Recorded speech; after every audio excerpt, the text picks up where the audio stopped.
సమస్త ఐశ్వర్యము రావడానికి కారణములలో ఒక పూజ ఏమిటి అంటే శివలింగం మీద మారేడుదలం వేయడం. మారేడుదలం ఈనెలు శివలింగానికి తగిలితే లక్ష్మీ కటాక్షం. ఆయన ఇవ్వలేని ఐశ్వర్యం లేదు లోకంలో. అందుకే పటవే నమః అని ఒక నామం ఆయనకి. ఆయనని అడిగితే ఆయన ఇవ్వగలిగినది ఏమిటో మనకి తెలియదు. మౌనంగా ఉంటే నువ్వు ఊహించలేనంత ఇవ్వగలడం.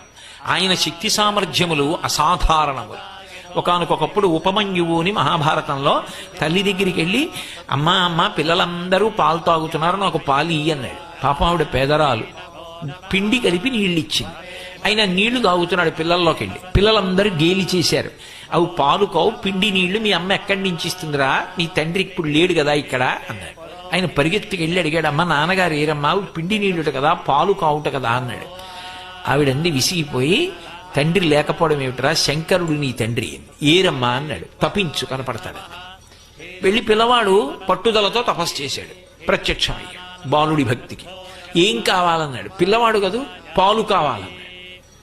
మరే నేను శివుడిరా, పాలా అడిగి ఇంకేం కావాలన్నాడు. నాకు పాలే కావాలన్నాడు. మరి పిల్లలతో మాట వచ్చింది కదా.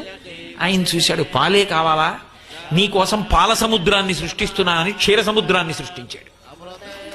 అది ఆయన శక్తి.